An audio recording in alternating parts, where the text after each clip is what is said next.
My name is Papa Daramola. I am 97 years old. And this is the night the drum spoke again. When people say a village sleeps at night, they are only telling half the truth. A village does not sleep. It listens.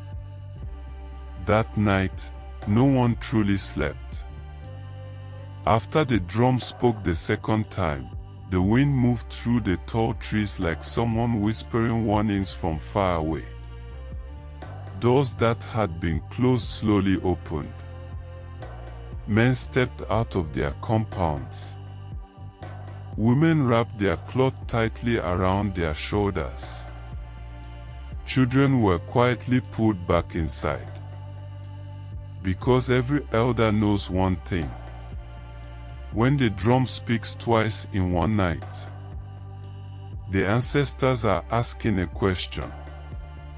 And if the village does not answer, the land itself will begin to answer for us. By the time the moon reached the middle of the sky, many of us had gathered again in the village square. The fire was smaller now, but the silence was heavier. No one wanted to be the first to speak. Because when fear enters a gathering, words begin to weigh more than stones. It was Baba Ogunwe who finally broke the silence. The old man rose slowly from his stool and leaned on his carved staff. The drum has spoken twice. He paused. The villagers listened. That means the village has forgotten something. A murmur moved through the crowd. Some people shifted their feet in the red earth. Others stared at the drum standing in the center of the square. When a drum warns the village once, it is mercy. But when it warns twice, it is judgment. No one liked that word. Judgment. Because judgment means someone is guilty. But the king is dead. Is that not what the drum was mourning? Baba Ogunwe looked at the young man carefully. Then the old elder spoke again. A drum does not mourn. It announces. The villagers looked at one another. If the drum was not mourning the king, then the drum was telling the village something else.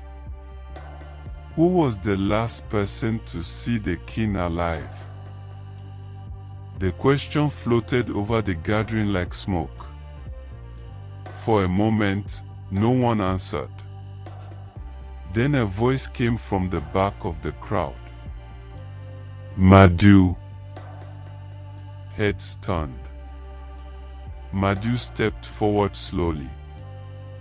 He was one of the king's guards. A strong man. A quiet man. But tonight his face looked pale in the firelight.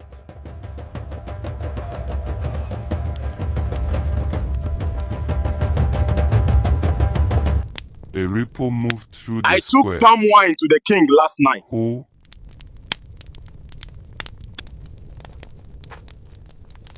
Who was the man with the king? I did not see his face, but I heard his voice.